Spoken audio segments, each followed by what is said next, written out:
राम जय जय राम।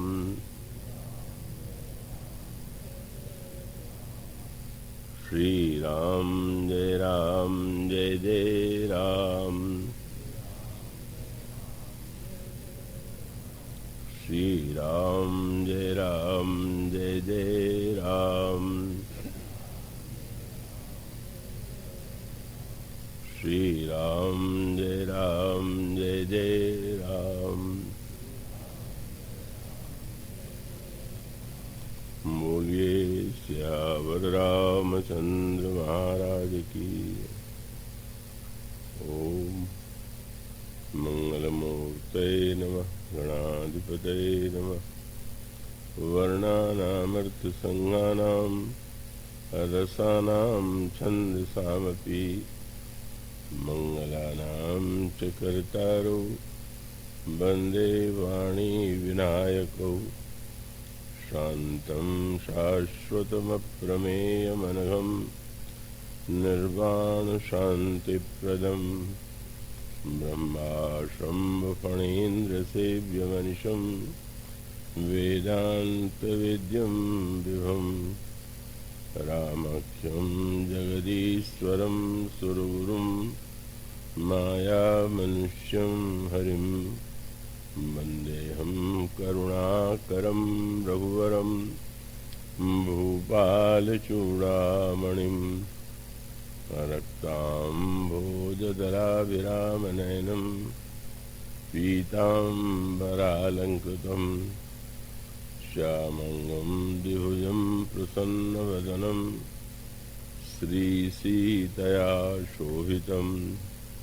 कारुण्यामृतसागरं प्रियगणैर्भ्रात्रादिभिर्भावितं वन्दे विष्णुशिवादिसेव्यमनिशं भक्तेष्टसिद्धिप्रदं। कौशलेन्द्रपदकञ्जमञ्जुलौ कोमलावजमहेशवन्दितौ जानकीकरसरोजलालितौ चिन्तकस्य मनभृङ्गसङ्गिनौ। वन्दे विदेहतनया पदपुण्डरीकं कैशोरसौरभसमाहृतयोगिचित्तं हन्तुं त्रितापमनिशं मुनिहंससेव्यं। सन्मानशालिपरिपीतपरागपुञ्जम् अतुलितबलधामं हेमशैलावदेहं। धनुजवनकृशानुं यादिनामग्रगण्यं सकलगुणनिधानं वानराणामधीशं। रघुपतिप्रियभक्तं वातजातं नमामि। यत्र यत्र रघुनाथकीर्तनं तत्र तत्र कृतमस्तकाञ्जलिं। बाष्पवारि परिपूर्णलोचनं मारुतिं नमत राक्षसान्तकं। गरुडमहाज्ञानी गुणराशि हरिसेवकयति निकटनिवासी। कुन्देन्दुधरगौरसुन्दरं मम्बिकापतिमभीष्टसिद्धिदम्। कारुणिककलकञ्जलोचनं नौमि शङ्करमनङ्गमोचनं। प्रभु समर्थ सर्वज्ञ शिव सकलकलागुणधाम। योगज्ञानवैराग्यनिधि प्रणतकल्पतरुणां। वंशीविभूषितकरान्नवनीरदाभात् पीताम्बरादरुणबिम्बफलाधरुष्टात्। पूर्णेन्दुसुन्दरमुखादरविन्दनेत्रात्। कृष्णात् परं किमपि तत्त्वमहं न जाने। वैदेही सहिते सुरद्रुमतले हेमैर्महामण्डपे। रत्ने पुष्पकमासने मणिमये वीरासने संस्थितम्। अग्रे वाचयति प्रभञ्जनसुते तत्त्वं मुनीन्द्रैः परं व्याख्यातं भरतादिभिः परिवृतं रामं भजे श्यामलम्। श्रीगुरुचरणसरोजरज निजमन मुकुर सुधारि वर्णो रघुबर विमल यश जोदायक फलचारि सियावर रामचंद्र की जय।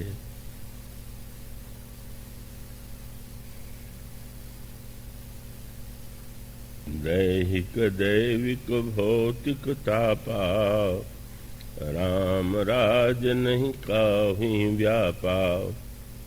सब नर करहि परस्पर प्रीति चलहि स्वधर्म निरत श्रुति नीति।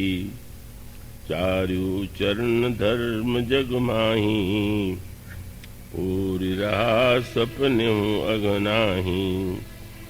राम भगति रत नर अरु नारी सकल परब गति के अधिकारी। अल्प मृत्यु नहीं कौन्यू पीरा सब सुंदर सब विरुज शरीरा। नहीं दरिद्र को दुखी न दीना नहीं को अबुधन लज्जन हीना। सब निर्दम्भ धर्म रत गुपूनी नर अरु नारी चतुर सब गुणी। सब गुणज्ञ पंडित सब ज्ञानी सब कृतज्ञ नहीं कपट सयानी। राम राज नवगेश सुनु सचराचर जग माहि। काल कर्म स्वभाव गुण कृत दुख काहि नाहि।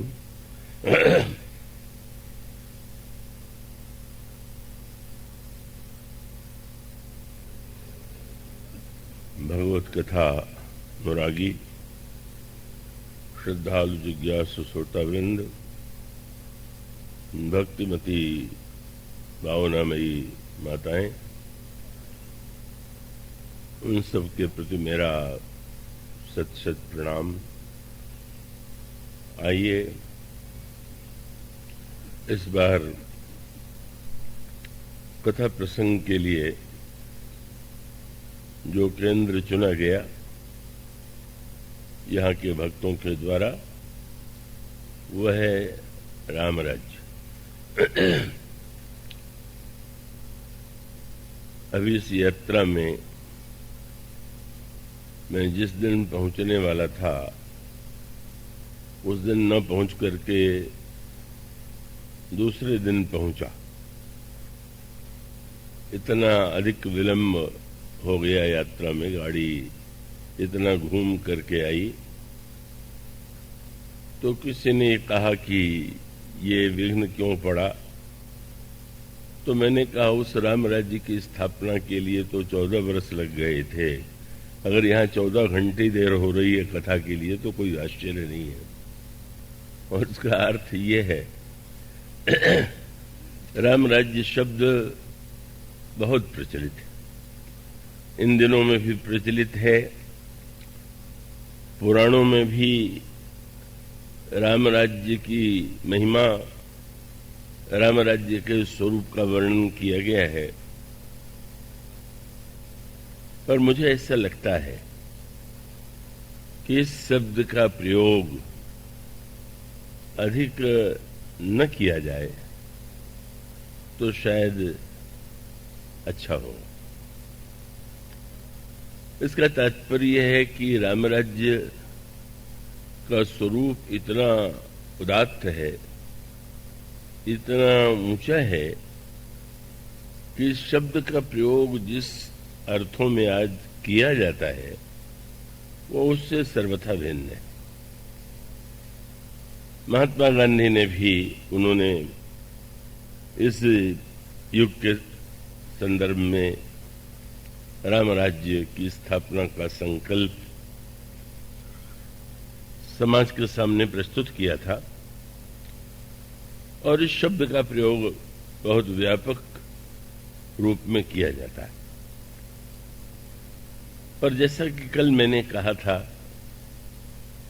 कि राम राज्य में ये श्री रामचरितमानस की श्रेष्ठ राज्य के लिए दो नाम दिए गए, एक तो सुराज्य और दूसरा राम राज्य। तो वस्तुतः हम और आप अधिक से अधिक जो प्रयास कर सकते हैं वह स्वराज्य ही हो सकता है, होना चाहिए। राम राज्य की स्थापना और उसके स्वरूप का जो वर्णन किया गया है वह तो एक ऐसी प्रक्रिया है कि जो एक बार ही सारे इतिहास में घटित हुई, उसके बाद घटित नहीं हुई। और उसका अभिप्राय यह है कि एक सज्जन ने मुझसे पूछा, राम राज्य आज बन सकता है कि नहीं? मैंने कहा नहीं, संभव नहीं। हम अधिक से अधिक स्वराज्य का आदर्श सामने रखें और राम राज्य की भावना को हृदय में पहले ग्रहण करने की चेष्टा करें। राम राज्य की राम राज्य शब्द जो है तो उसको यूं मैं कहना चाहूंगा कि राम राज्य तो एक बार त्रेता में बना। जो सूर्यवंश था उसमें अधिकांश राजा बड़े उत्कृष्ट और प्रजा के प्रति अनुरागी थे और उनका राज्य सुराज्य था। भगवान श्री राम की वंश परंपरा में कि जिनका लोकुश से लेकर के जिनका जन्म होता है क्रमशः, उनके द्वारा भी श्रेष्ठ राज्य का जो स्वरूप था उसी को प्रस्तुत करने की चेष्टा की गई। और अगर यह मैं याद दिला दूं कि आज की तो बात ही क्या है, त्रेता युग के बाद जिस द्वापर युग का वर्णन है का उसमें स्वयं भगवान राम ही भगवान कृष्ण के रूप में जन्म लेते हैं, अवतार लेते हैं। भगवान कृष्ण वही ईश्वर होते हुए भी द्वापर युग में राम राज्य या कृष्ण राज्य नहीं बना सके, नहीं बन पाया। तो इस युग में तो उसकी बात हमारे हृदय को धन्य पवित्र करने के लिए है और अनजाने में जैसा उसका सरलीकरण कर लिया गया है उस अर्थ में लोग उस शब्द का प्रयोग कर रहे हैं। तो वो नहीं हो सका, इसका तात्पर्य क्या है? क्या श्री राम की अपेक्षा श्री कृष्ण में कोई कमी है? वो तो कमी है ही नहीं, दोनों एक ही हैं। दोनों को ही हम पूर्ण ईश्वर का अवतार मानते हैं। पर यदि द्वापर युग में भी राम राज्य नहीं बन सका, श्री कृष्ण राज्य नहीं बन सका, तो उसका एकमात्र कारण यह है जिसका संकेत गोस्वामी जी ने जब वो सिंहासन पर श्री राम और सीता जी का वर्णन करते हैं तो उसमें एक विलक्षण सा संकेत है। और वो संकेत यह है कि भगवान राम और सीता जी सिंहासन पर विराजमान हैं, पर उनके आसपास जो पात्र आपको खड़े दिखाई देते हैं, कभी उनकी ओर आपका ध्यान गया? गोस्वामी जी कहते हैं राज चिन्ह के रूप में जो वस्तुएं उस समय युग में मानी जाती थी रामायण के पात्र जो वहां थे वो अलग अलग वस्तुओं को उठाए हुए थे। और वे वस्तुएं कौन थीं? वे कहते हैं छत्र, चामर, व्यजन, धनु, अस्सी, चर्म और शक्ति। और उठाने वाले कौन हैं? गोस्वामी जी कहते हैं कि भरतादि अनुज विभीषण अंगद हनुमदादि समेत ते गहे छत्र चामर व्यजन धनु असि चर्म शक्ति विराजते। श्री सहित दिन कर वंश भूषण काम बहुज छवि सोहई न अम्बुधर बरगात अम्बर पीत सुर मन मोहई। इसमें जो निहित संकेत है आप और हम उसे समझने की चेष्टा करें। और इसका अर्थ यह है कि श्री राम को हम व्यक्ति नहीं मानते, साक्षात ईश्वर मानते। अगर ईश्वर के द्वारा ही राम राज्य बन पाता होता तो वह ईश्वर तो हम सबके हृदय में ही विराजमान है, ऐसा सारे शास्त्र कहते हैं, ऐसा सभी आचार्यों का मत है। और तब उसका सूत्र यह है कि राम राज्य की स्थापना के लिए केवल ईश्वर का होना ही यथेष्ट नहीं है, आवश्यकता इन पात्रों की है। जो पात्र यहां पर खड़े, श्री भरत, श्री लक्ष्मण, श्री शत्रुघ्न, हनुमान जी महाराज, विभीषण और अंगद, और इनके हाथ में जो वस्तुएं,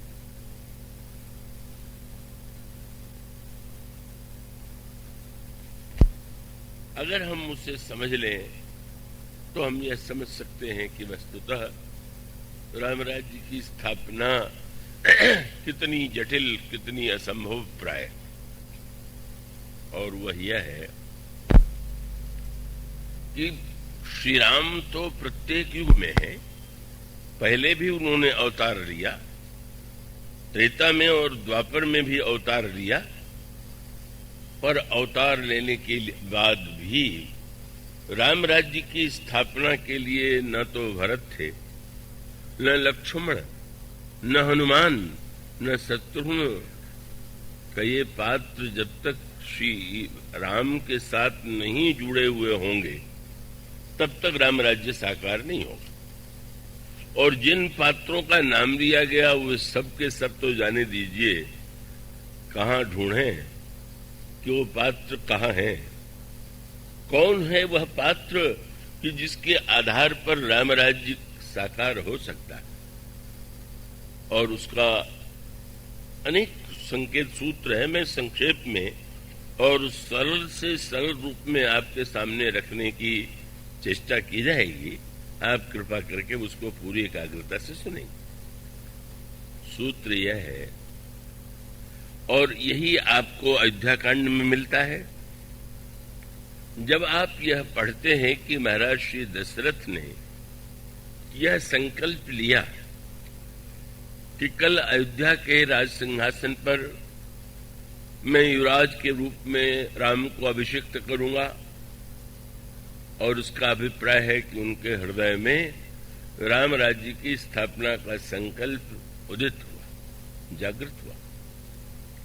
अयोध्या में चारों ओर समाचार फैल गया और वो प्रतिक्षण अयोध्या वासियों के लिए ऐसी व्याकुलता का क्षण था कि जब वो सोचते थे कि कल कितनी जल्दी आवे, और वो घड़ी कैसी होगी जब श्री राम और सीता कनक सिंहासन सीय समेता बैठहि राम होई चित चेता। और वह उनका संकल्प महाराज दशरथ जैसा महान पुण्यमय जो पूर्व जन्म में मनु थे, वे मनु जो मनुष्य जाति के आदि पुरुष हैं, और वह मनु जो महान कठिन तपस्या के बाद दशरथ के रूप में जन्म लेते हैं, जिनके घर में स्वयं ईश्वर ने बालक के रूप में जन्म लिया, वे महाराज श्री दशरथ भी उस संकल्प को साकार नहीं कर पाए। लग रहा था कि तो बड़ा सरल है, बैठ जाएंगे सिंहासन पर, राम राज्य बन जाएगा। लेकिन वह एक दिन, वह एक रात्रि कितनी लंबी हो गई और कितने वर्षों के बाद राम राज्य की स्थापना हुई। और वह वर्ष 14 थे। और यूं कह सकते हैं उसके 3 सूत्र हैं कि महाराज श्री दशरथ की धारणा यह थी कि राम राज्य की स्थापना कल होगी। राम राज्य की स्थापना अयोध्या में राम के सिंहासन पर बैठने से ही हो जाएगी। और उनके हृदय में यह भी सात्विक संकल्प था कि मैं राम राज्य की स्थापना करूंगा।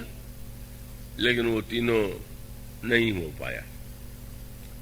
महाराज श्री दशरथ के द्वारा राम राज्य स्थापित नहीं हुआ, श्री भरत के द्वारा हुआ। महाराज दशरथ ये समझते थे कि राम राज्य का साकार रूप अयोध्या में सबसे पहले साकार होगा, पर राम राज्य की स्थापना चित्रकूट में पहले हुई। और महाराज दशरथ ये सोचते थे कल राम राज्य की स्थापना होगी, लेकिन वो 14 वर्ष बाद अयोध्या में वह संकल्प साकार हुआ। इससे आप समझ सकते हैं कि राम राज्य की प्रक्रिया कितनी जटिल है, कितनी कठिन है। कहना बड़ा सरल है, राम राज्य के विषय में ये कहना कि राम राज्य स्थापित करना हमारा उद्देश्य है, इसे कहा जाता है, कहना संभव है।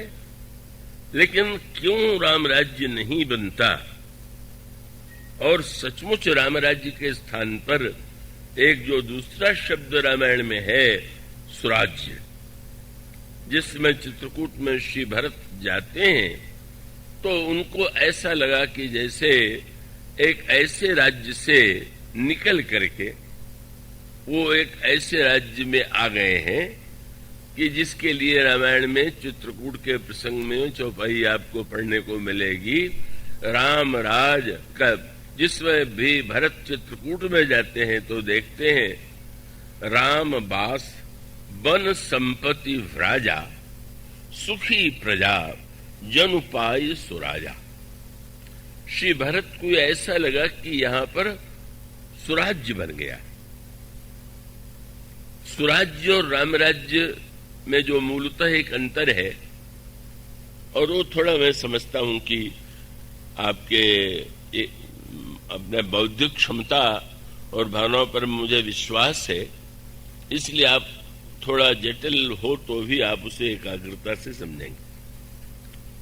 और इसका उत्तर है कि सुराज्य जो है उसे स्थापित करने के लिए व्यक्ति को प्रयत्न करना चाहिए, और प्रयत्न यदि साकार होता है तो प्रजा सुखी और संतुष्ट होती।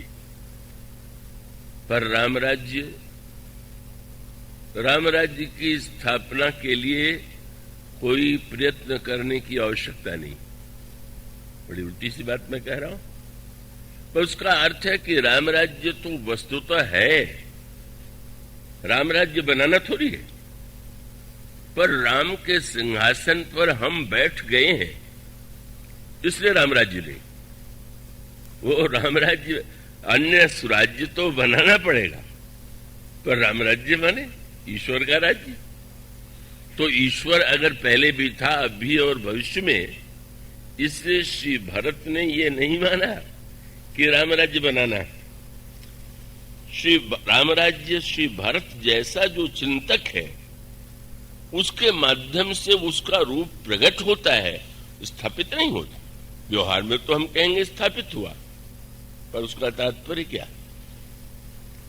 श्री भरत यह थोड़ी मानते हैं कि राम राज्य बनाना है। एक लंबी योजना प्रस्तुत की थी गुरु वशिष्ठ ने श्री भरत के सामने कि महाराज श्री दशरथ के हृदय में संकल्प उदित हुआ और अचानक सारा संकल्प ध्वस्त हो गया। और वो ध्वस्त हो गया इसलिए कि एक पात्र मंथरा है। मंथरा यह समाचार सुनकर अत्यंत दुखित होती है कि अयोध्या के राज सिंहासन पर राम बैठेंगे, और तब वह कैकेयी की दासी है, महारानी कैकेयी के पास जाती है और उनको वर्गलाने में, उनको भड़काने में, उनकी बुद्धि को भ्रष्ट करने में सफल हो जाती है। परिणाम होता है कि रामराज्य के स्थान पर महाराज श्री दशरथ को मौन भाव से स्वीकार करना पड़ा कि अयोध्या की राज सिंहासन पर भरत बैठेंगे और श्री राम को 14 वर्ष के लिए वन जाना है। वे अपनी उस स्थिति में थे ही नहीं कि जब वो बोल सकें, निर्णय दे सकें, पर उनके सामने कैकेयी ने जब यह प्रस्ताव रखा तो उस समय श्री राम ने उसे बड़ी ही प्रसन्नता से स्वीकार कर लिया। और प्रसन्नता से स्वीकार करने के बाद श्री राम वन चले जाते हैं। श्री राम वन जाते हुए अत्यंत प्रसन्न है, अत्यंत आनंदित है। और उसके पश्चात महाराज श्री दशरथ इतने व्याकुल हैं कि वो अपने प्राण का परित्याग कर देते हैं। ननिहाल से श्री भरत को बुलाया जाता है और गुरु वशिष्ठ धर्म का निरूपण करते हुए श्री भरत से कहते हैं कि तुम्हारे पिता इतिहास में एक ऐसे व्यक्ति हैं जैसा व्यक्ति आज तक कभी कोई नहीं उत्पन्न हुआ था। उन्होंने कहा कि हाँ, तुम्हारे कुल में भी और इतिहास में भी ऐसे व्यक्ति हुए हैं जो धर्म और मर्यादा परायण थे, और ऐसे व्यक्ति भी हो सकते हैं कि जो भावुक या भक्त रहे। लेकिन दोनों का निर्वाह एक व्यक्ति के जीवन में नहीं दिखाई देता। जो कर्तव्य परायण होते हैं, धार्मिक होते हैं, उनमें स्वाभाविक रूप से थोड़ी शुष्कता होती है, और शुष्कता के बिना मर्यादा का पालन भी नहीं हो सकता। कठोरता के बिना मर्यादा की रक्षा भी नहीं हो सकती। और जो भावुक होते हैं, स्वाभाविक है कि वो बड़े कोमल होते हैं, सहृदय होते हैं, और उनका जीवन भावना के द्वारा संचालित होता है। और इसीलिए जब वो आपने प्रसिद्ध वाक्य सुना होगा कि प्रेम में नेम नहीं रहता, तो जहां पर भावुकता होती है, स्वाभाविक रूप से वो व्यक्ति उतना एक कठोर निर्णायक भी नहीं हो सकता, उतना मर्यादा का शुष्क पालक भी नहीं हो सकता। तो स्वाभाविक रूप से भावना और कर्तव्य का जो पथ है उसमें भिन्नता है। धर्म यदि कर्तव्य का समर्थन करता है तो भक्ति में भावना को प्रधानता दी गई। महाराज गुरु वशिष्ठ ने कहा, तुम्हारे पिता इतने महान थे कि उन्होंने जैसा धर्म का पालन किया वह कौन कर सकता है। क्या? उन्होंने कहा, तुम्हारे पिता ने सत्य की रक्षा के लिए उन राम को वन भेज दिया जो उन्हें प्राण से बढ़कर के प्रिय थे। यह है उनकी मर्यादा, सत्यवादिता और धर्म के प्रति निष्ठा। लेकिन वो केवल मर्यादावादी ही नहीं थे। उन्होंने कहा कि उन्होंने राम को वन भले ही भेज दिया, पर भावना और भक्ति में वे इतने ओतप्रोत थे कि उन्होंने उस मर्यादा पालन के बदले में अपने को दंड दिया। और दंड यह था कि उन्होंने शरीर का परित्याग कर दिया। इतना बड़ा प्रेमी और इतना बड़ा धार्मिक कोई इतिहास में नहीं हुआ। यही गुरु वशिष्ठ ने उसकी व्याख्या करते हुए कहा कि तजऊ राम जही बचन ही लागी और तनु परिहरेऊ प्रेम पन लागी। ऐसे तो तुम्हारे महान पिता, और ऐसे जब तुम्हारे महान पिता, तुम उनके पुत्र हो। महाराज दशरथ की एक आज्ञा को श्री राम ने स्वीकार किया और वन चले गए। महाराज श्री दशरथ की दूसरी आज्ञा, उसका भार तुम्हारे ऊपर है। और यदि तुम उस आज्ञा को स्वीकार करते हो तो महाराज श्री